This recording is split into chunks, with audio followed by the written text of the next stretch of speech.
నేను ఇంతకుముందు అన్నట్టు రైతుల సమస్యలు, విద్యార్థుల సమస్యలు, యువజన సమస్యలు ఇవన్నీ పక్కన పెడితే వాటిని అడ్రస్ చేయడము, ఎంగేజ్ చేయడము, అడ్రస్ చేయడానికి ప్రయత్నం చేయడము, ప్రోయాక్టివ్ గవర్నమెంట్గా ఉంటే జగన్మోహన్ రెడ్డి గారు ఉన్నట్టు అది ఒక పద్ధతి. లేదు ఉన్నది నడపడం ఇంకోటి. పోనీ అదన్నా చేస్తావా స్వామి అంటే అది లేదు. ఇవన్నీ ఒక ఎత్తు అయితే గవర్నెన్స్ అనేది అది గాలి కొట్టుకుపోయింది. లా అండ్ ఆర్డర్ అనేది ఇంకెక్కడికో పోయింది. భయపెట్టడం, టెర్రర్ క్రియేట్ చేయడము, క్వశ్చన్ రైజ్ కాకుండా నొక్కడము, ఇది నీకు మామూలుగా అలవాటైన పద్ధతి. ఇంకా మీడియా ద్వారా ఓ రోజీ పిక్చర్ ఇవ్వడం అంతా బ్రహ్మాండంగా ఉంది. తాను పెట్టే తప్పుడు కేసులన్నీ దోషులను శిక్షిస్తున్నాడు, నరకాసురం వదల చేస్తున్నాడు, విలన్లను గుండు తొక్కేస్తున్నాడు అని ఆయన బిల్డప్ ఇచ్చుకొని చేసేది ఒక పక్క నడుస్తుంది. ఇంకో పక్క సమస్యల గురించి నేను ఇంతకుముందు అన్నట్టు ప్రోయాక్టివ్ ఎంగేజ్మెంట్ లేదు. ఇవన్నీ పక్కన పెడితే నువ్వు ఇండ్లిల్లు తిరిగి ఇచ్చిన హామీల సంగతి ఏంటి? ఆ హామీల్లో జగన్మోహన్ రెడ్డి గారు అప్పటికే కంటిన్యూ చేస్తున్న స్కీమ్స్ నువ్వు ఎగ్గొట్టినవన్నీ వడ్డీతో సహా ఇవ్వాలనా లేదా? ఈ క్వశ్చన్ అయితే వస్తుందిగా. ఇది పోతే రేపు అడుగుతారు కదా. చంద్రబాబు నాయుడు గారు కోరుకుంటున్నట్టే వాళ్ళే అడుగుతారు. మీరు మీ నాయకులు, మీ ప్రతినిధులు ఇంటింటికి పోయినప్పుడు ఖచ్చితంగా అడుగుతారు. జగన్మోహన్ రెడ్డి గారు ఆల్రెడీ పిలిపించారు. ప్రతి ఒక్కరు ఐ థింక్ బాండ్ పేపర్లు ఏడనాయో దులుపుకొని తీస్తారనుకుంటా. ఒకవేళ వాళ్ళు మర్చిపోయినా మేము గుర్తు చేస్తాం. అవి తీసుకొచ్చి అడుగుతారు. వాళ్ళని ఏం దబాయిస్తారో, ఎట్లతో ఎంతమంది తాట తీస్తారో కూడా అది చూస్తారు. వీటన్నిటి కప్పిపెట్టుకోవడానికి చేస్తున్న దాంట్లో భాగంగా ఈ మధ్యకాలంలో చూస్తే, అసలు ఈ నెల రోజులుగా చూస్తే ఆ కథలుగా అదేది ఆ స్కామ్ అని చెప్పి ఒక లిక్కర్ లేని స్కామ్ను, అసలు ఆ లిక్కర్ స్కామ్ అని అదొక కాన్స్పిరసీ అని ఆయన అంటే, అది స్కామ్ లాగా ఒక కథ తయారు వేయడమే పెద్ద కాన్స్పిరసీ, అదే పెద్ద స్కామ్ ఆయన చేస్తున్నది. మీరు బాగా గమనిస్తే ఆ బేతాళ కథ, విక్రమార్క కథ అది ఎక్కడ మొదలై ఎక్కడికి పోతుందో ఈటీవీ సీరియల్ లాగా అసలు ఎవడు కామన్ సెన్స్ తలకాయ ఉంటాడు. మధ్యలో ఒకసారి మీ అందరికీ అనిపించారు 375 కోట్ల పేజీలు ఏదో అంతేనా, 375 కోట్ల పేజీల మొత్తం కంటెంట్ అంతా ఎరేంజ్ చేసేసినారు. అయిపోయింది దొరకదు, అయినా సరే పట్టుకున్నారన్నారు. అసలు 375 కోట్ల పేజీలు ఎగ్గొట్టడం ఏది చేయడం అంటే అది ఏందో అది ఎవరికి అర్థం కాలేదు. మళ్ళీ మర్చిపోయినారు, దాన్ని పక్కకు తెచ్చినారు. ఇప్పుడు రోజుకొక క్యారెక్టర్ ఏదో వస్తుంది. అసలు వాళ్ళు రాసిన దాని ప్రకారమే, రాస్తున్న దాని ప్రకారమే చూస్తే వాళ్ళ లెక్క ప్రకారము 3,000 కోట్లని వాళ్ళ లెక్క. 3,000 కోట్లు కాదు, 3 కోట్లు కాదు, 30,000 కోట్లు ఏది వేసుకునే వాళ్ళ ఇష్టం, ఎంతైనా పెంచుకోవచ్చు. కానీ అసలు అవకాశమే లేని ఇష్యూ అక్కడ. ఎందుకంటే గవర్నమెంట్ రెవెన్యూ పెరిగింది అంతకుముందుతో పోలిస్తే. పోనీ ఎవడన్నా ఈ డబ్బులు ఎవడు ఇవ్వాలా, డిస్టిలరీస్ ఇవ్వాలా ఒకటి, వాళ్ళకేమో వాల్యూమ్స్ తగ్గినాయి, వాళ్ళకు రావాల్సిన ఇది తగ్గింది. వాడికి ఒక 10 రూపాయలు ఎక్కువ వస్తే ఎవరికైనా ఇస్తాడు అనుకోవచ్చు. పోనీ కొత్త పర్మిట్లు ఇచ్చింది లేదు, కొత్త లైసెన్సులు ఇచ్చింది లేదు, కొత్త ఎన్హాన్స్మెంట్ లేదు, ఇది ఒక పార్ట్. కానీ నువ్వు తయారు చేస్తున్న దాంట్లో నువ్వు లెక్కలు వేసుకున్నప్పుడు ఇది ఒక 100 రూపాయలు ఉంది అబ్బాయి, 100 రూపాయల్లో ఇట్ట పోయినా ఎందామంటే ఆ కసిరెడ్డి రాజు కొన్న ఆస్తులన్నీ దీని నుంచే అంట.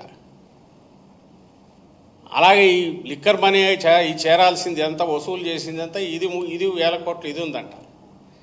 ఈరోజు చూస్తే ఇంకోటి రాశాడు. ఇది కాక దీంట్లో నుంచి కొంత తీసుకెళ్ళి ఆఫ్రికా ఎక్కడికో తీసుకెళ్ళి ఫ్యాక్టరీలు పెడుతున్నారండి. ఆఫ్రికాలో టాంజానియా ఎక్కడెక్కడ వెళ్ళి అక్కడ ఫ్యాక్టరీలు పెడుతున్నారంట. అంటే రేపు లోకేష్ ఆయనతో ఉన్న వాళ్ళు, లోకేష్ హెరిటేజో నిర్వహణనో లేకుంటే ఆయన పెట్టిన కొత్త కంపెనీలు ఆయన మన అమెరికా పోయి ఇచ్చినాడు. వాటి ఎక్కడ తిరిగితే అక్కడంతా కూడా వేసుకుంటూ పోతుండొచ్చు. లేదా వాళ్ళ గన్మ్యానం ఓడెవడో అంటే వాళ్ళతో స్టేట్మెంట్ ఏడా తీసుకుని 4 తగిలేసో ఏదో చేసి రాసి వాళ్ళు పెడుతున్న టార్చర్లు చూస్తే, లేదా వాళ్ళు చెప్పినా చెప్పకపోయినా రాసుకొనైనా ఒక కథర్లొచ్చు. కానీ దానికైనా ఓ రేషనల్ ఉండాలి కదా. ఒక హేతుబద్ధత అంటాం కదా, అంటే ఓహో ఈ లింకు ఇదేదో ఉంది అనడానికి. ఈ లెక్కలేస్తే నేను ఆఫ్రికాలో ఫ్యాక్టరీలకు ఎంత కావాలా, మరి ఎన్నికల్లో పంచిందంతా అదే అంట. మళ్ళీ ఇది ఎక్కడిది? ఇప్పుడు ఆయన ఎవరో A1గా ఉన్న కేసిరెడ్డి రాజశేఖర రెడ్డి ఆయన కొన్న ఆస్తులు అవన్నీ మళ్ళీ అవి తెచ్చి పెడుతున్నారు. అది ఎక్కడిది? అంటే దానికి తలా తోక ఈరోజు అంతకుముందు నేనట్టు 375 కోట్ల పేజీలన్నీ ఎగిరిపోతే మరి ఎక్కడుంది అసలు? అది ఎగిరేట్టు చేయగలిగింది ఎవడన్నా ఉంటే నువ్వు పెట్టుకునే నీ కార్పొరేషన్లో వాళ్ళు ఉండాలి. వాళ్ళనేమో నువ్వు వదిలేస్తేవి. 164 ఇచ్చిన తీసేసి రివార్డ్ చేసి పంపితివి. ఆ 164 ఇచ్చిన వాసుదేవరెడ్డి అంతకుముందు మీరు హెరాస్ చేస్తున్నారని తనే వేశా కేసు. అంటే జనం ఏమనుకుంటారు వాళ్ళకొక్కటే. నేను అనుకోవడం చంద్రబాబు నాయుడు గారి ధీమా ఏంటంటే ఈరోజు పేపర్ చదివినోడు ఆ రోజు అప్పటికి మర్చిపోతాడు. రేపటికి కొత్తది ఏదో ఒక కథ. డైలీ సీరియల్లో ఎట్లయితే అప్పటికప్పుడు పుడుతుంటాయి, లైన్ మారుతుంటుంది, ఇంకో రోజు ఒకటి రకరకాలు అవుతుంటుంది, నడుస్తుంటుంది కథ. అట్లా దీంట్లో కూడా కథ నడుస్తూ ఉంటుంది. ఇంకా ఏ పాత్రలు వస్తాయో తెలియదు, ఎన్ని పాత్రలు వస్తాయో తెలియదు.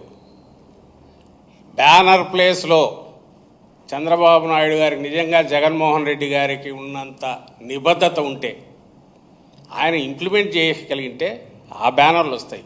మావి వచ్చేవి రోజు జగన్మోహన్ రెడ్డి గారి డేట్తో పాటు ఇచ్చే అడ్వర్టైజ్మెంట్ అది వచ్చేది, లేదా బ్యానర్ ఉంటే అది వచ్చేది. ఈరోజు ఇంత డిస్బర్స్మెంటు, లేదా ఈ నిర్ణయం ఎట్లా జరిగింది, లేదా ఈ పథకం ఎట్లా ఇంప్లిమెంట్ చేస్తున్నాం, ఈ ప్రాజెక్ట్ ఇచ్చేస్తున్నాం, ఇన్ని పోర్టులు కడుతున్నాం, ఇన్ని మెడికల్ కాలేజీ కడుతున్నాం, దీని ప్రోగ్రెస్ ఇది. నీ దగ్గర ఏముంది? డొల్లా. ఏడాది అయిపోయింది, వెనక్కు తిరిగి చూసుకొని ఇట్లా ముందుకు చూసినా ఏమీ లేదు. అప్పు మాత్రం ఉంది, 1,67,000 కోట్లేమో ఇప్పుడు. ఐ థింక్ నెలకు 10,000 కోట్లు వాళ్ళు ఇస్తే 1,00,000 కోట్లైనా యాడ్ చేస్తాడు ఆయన. బట్ ఏదో అడ్డం వస్తుంది అనుకుంటా. అది ఎలాగో 1,00,000 కోట్లు 2 లక్షలు అది అమరావతి పేరు మీద ఎలాగో అది వేరే తీసుకుంటున్నాడు. వాళ్ళు సెంటర్ కూడా అప్పే కదా నీ ఇష్టం తీసుకోపో అన్నట్టుంది. ఆఖరికి నువ్వే కదా కట్టుకునేది. సో ఇది మాత్రం ఖచ్చితంగా పెరుగుతోంది. దానికి వాళ్ళు ఏదో తప్పనిసరి చేయాల్సి వస్తుంది అన్నట్టు సన్నాయి నొప్పులు నవ్వుతూ ఆ బ్యానర్లు వాళ్ళు చిన్న హెడింగ్లు ఎండో వస్తాయి. బ్యానర్లు ఏం పెడతాను రా అంటే బ్యానర్ స్టోరీస్ పెద్దవి. ఇదిగో ఇది ఈరోజు కొత్తది, రేపు ఇంకొకటి కీలక. ఇది మద్యం ముడుపులు అటుపోయినాయి, మద్యం ఇటుపోయింది. మద్యం కేసు ఉండేది చంద్రబాబు నాయుడుది. 14-19 మధ్య కేసు ఏదైతే మా హయాంలో రిజిస్టర్ చేశామో with proper real evidence proof, సంవత్సరానికి 1,300 కోట్లు నువ్వు ప్రివిలేజ్ ఫీజు రద్దు చేసావు. దట్టు ఎలాంటి రిప్రజెంటేషన్ కానీ దాన్ని అనలైజ్ చేయకుండా ముందే తయారు చేసి ఇచ్చి 4 ఖర్చుకొని తర్వాత రిప్రజెంటేషన్ తీసుకున్నావు అసోసియేషన్ల దగ్గర నుంచి. దాని మీద డిస్కషన్ లేదు, క్యాబినెట్లో డిస్కషన్ లేదు. 4 ఏళ్లకు 5,000 కోట్ల పైన నువ్వు అక్కడ కొట్టావు. అది స్కాము వస్తున్న దీన్ని. అలాగే 4-5 కంపెనీలే మొత్తం క్యాప్చర్ చేసాయి, అది స్కాము. అలాగే ప్రైవేటు సిండికేట్ అయ్యి ఎవరికి వాళ్ళకు ఎడాపెడా ఎక్కువ రేటు. ఇప్పుడు అదే జరుగుతుంది, అప్పటికంటే ఇప్పుడు ఇంకా విచ్చలవిడిగా ఉంది. అది స్కామ్. దాని మీద కేసు పెడితే అది పక్కకు పోయింది. ఇప్పుడు సినిమా ఇది చూపిస్తాను. దాన్ని నీరు గార్చడానికి ఇది తీసుకొచ్చేసి ఇది 5 ఏళ్ల సీరియల్ ఉండేటట్టు చూస్తుంటే నాకు బీ ప్రిపేర్డ్.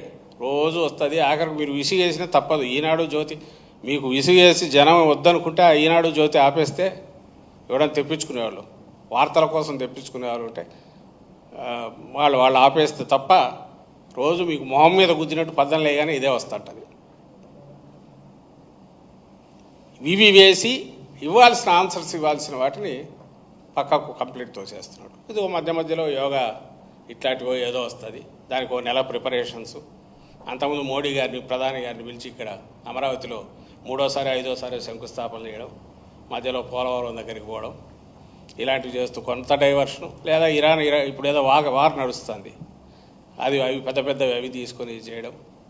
తర్వాత ఇదిగో ఇలాంటి లేనివి ఏదైనా సరే జగనే ఏడాది కదా అయితే ఇంకా 2 ఏళ్ళు పోయినా ఇదే అంటాడేమో. ఏదైనా కూడా అదిగో ఆ రోజు అయింది చూడు, అదే పిక్చర్ చూపించాలని ఎట్టది కుదురుతుంది? ఎప్పుడు నువ్వు అధికారంలో ఉండేది నువ్వు, నిన్ను అడుగుతారు, దానికి ఆన్సర్ ఇవ్వాల్సింది నువ్వు. దానికి తప్పించుకునే ప్రయత్నం. అక్కడ ఎవడు ఏం చెప్తాడో తెలియదు ఆ పవర్లో ఉండే ఆయన. ఈయనేమో ఇది అడిగితే తిడతాడు, బెదిరిస్తాడు. తనకున్న ఏజ్ అడ్వాంటేజ్ 75 ఏళ్ళు కాబట్టి ఎందుకు వచ్చిన గొడవలే అంత అనుకుంటారు. నోరెత్తి తాట తీస్తా అంటాడు, 4 కత్తిరిస్తా అంటాడు, 4 మందం అంటాడు. కొడుకేమో ఆయన ఏదో మాట్లాడతాడు. ఆయన పవన్ కళ్యాణ్ గారు ఆయన ఈ మధ్య కనపడితే ఆయనకు ఏదో సంబంధం లేదు, ఆయన ఏదో చెప్తాడు. ఫైనాన్స్ మినిస్టర్ ఫైనాన్స్ గురించి తప్ప అన్నీ మాట్లాడతాడు. ఎవ్వరూ దేనికి ఆన్సర్ ఇవ్వాల్సిన అవసరం ఉండదు. ఏదో ఒకటి మిస్లీడింగ్ ఓటు చేయడము, బండేయడం. నిన్న ఆయన బుచ్చయ్య చౌదరి అయిన ఆయన పాపం ఈ మధ్య తను ఎవరు లెక్కలేకేసుకోలేదని ఎట్లా అని అనుకున్నట్టున్నాడు. తండ్రి పట్టించుకోవట్లా, కొడుకు దగ్గరకు రానిస్తున్నట్ల. జగన్మోహన్ రెడ్డి తల నరుకుతానని ఆయన అంటాడు. తనకు నాకు అసలు జీవించే హక్కు ఉందా అని ఆయన అడుగుతాడు. మరి మీరు నోరు తెలిస్తే తిట్లు తప్ప వేరే రావు. ఇక్కడ ఎవడో ప్లకార్డు పట్టుకున్నారని ఆ పిల్లోడిని పట్టుకొని వాది ఎవడు వాళ్ళ సభ్యుడు ఇప్పుడు కేసు పెట్టారట. ఆ కేసు పెట్టి దాని నుంచి మా లీడరు నియోజకవర్గ ఇన్ఛార్జ్ మీద తీసుకురావాలి, ఆయన చెప్తే పెట్టినానని. ఈ పిల్లోడేమో టీడీపీ సభ్యుడు. ఆ ప్లకార్డు కనపడిందేమో ఇతని దగ్గర ఏ కనపడుతుంది. వీళ్ళు ముందే ప్రీ అరేంజ్డ్ ఇది ఉన్నట్టుంది, దాని మీదనే నడిపినారు రోజంతా. మరుసటి రోజు కేసు పెట్టామని చెప్పి ఎవరి మీదకి పోతుందంటే మళ్ళీ మా ఇన్ఛార్జ్ మీదకి పోతుంది, మా లీడర్ మీదకి పోతుంది. వాళ్ళు ఏదైనా చేయగలరు. ఎక్కడైనా చంద్రబాబు కారు ఎదురుగా వస్తానే కూడా పక్కన దారిలో పోతానే ఈ దారిలో వచ్చినాడు ఏదో చేయడానికి వచ్చినారని అంటారేమో, లేదా వాళ్ళ మినిస్టర్ వచ్చినా ఇంకోరు వచ్చినా ఏం చేసినా. ఇప్పుడు యోగా ఒకటి ఉంది. ఐ థింక్ ఆ రోజు ఆయన యోగా నిద్ర ఇంతకుముందు ఆఫ్రికా మనది ఆయన నీరో దీని గురించి చెప్పేవాళ్ళు. నానుడు ఉండేది రోమ్ తగలబడుతుంటే నీరో ఫిడేల్ అని పాతది. బహుశా ఇప్పుడు యోగముద్రలో ఉన్నట్టున్నాడు. మన ఈనాడులో ఒక కార్టూన్ వచ్చింది, యోగముద్రలో చంద్రబాబు ఉన్నాడు. అంటే చుట్టూ ఏం జరుగుతున్నా ఆయనకు అనవసరం. మనల్ని కూడా అదే చేయమంటున్నాడు. ప్రజలందరూ యోగ నిద్రలోకి వెళ్ళండి. రాష్ట్ర ప్రజలు 5 కోట్ల మంది, ఏ సమస్య ఉండదు. ఆయన అమరావతి ఒక పక్క తయారవుతుంటుంది, ఆయన ప్రశాంతంగా ఉంటాడు. 75 ఏళ్ళ వయసులో ఆయనకి ఇరిటేషన్ తెప్పించకూడదు, ఎవరు క్వశ్చన్లు వేయకూడదు. క్వశ్చన్లు వేస్తే బీపీ పెరిగింది అట్లా తిట్టి ఆయనకేమవుతుంది, మళ్ళీ మనమే భయపడాలి. ఆయన ఆన్సర్ ఇవ్వాల్సిన అవసరం లేదు, ఎందుకంటే ఆయన ప్రజలు లెక్కలేకేసుకోడు, ప్రజల అవసరం ఉందని కూడా ఆయన అనుకోడు. ఇది రాష్ట్ర పరిస్థితి. బట్ ఈరోజు నేను ప్రధానంగా చెప్పదలుచుకుంది ఏంటంటే ఆయన క్వశ్చన్స్కి ఆన్సర్ ఇవ్వట్లేదు. ఆయనకు కావాల్సింది ప్రజలే అడగాలట్లా. ప్రజలు మీ దగ్గరికి ఎలాగూ రాలేరు. ఆయన కన్నా ధైర్యం చేసి ప్రజల దగ్గరికి నాయకులను పంపితే మొన్న మా నాయకుడు పిలిపించినట్టు ప్రజలందరూ కూడా ఎక్కడికక్కడ ఇళ్ళ దగ్గర వచ్చిన వాళ్ళకు మీ బాండ్ పేపర్లు తీసి పెట్టుకొని చూపించి, అయ్యా ఇప్పటికి ఇంత బాకీ ఉన్నారు, వడ్డీ ఎంత ఉంటుందో, ఇప్పుడు మరి బ్యాంకు వడ్డీ ఎంత ఉందో అదన్నా వేసి మాకు ఇవ్వండి అని చెప్పి అడగాల. ఆ మేరకు వాళ్ళ దగ్గర మళ్ళీ బాండ్ రీరైట్ చేయించుకునే ఏదో చేయించుకునే ప్రయత్నం చేయాల్సిందిగా ప్రజలకు విజ్ఞప్తి చేస్తున్నాం. Thank you.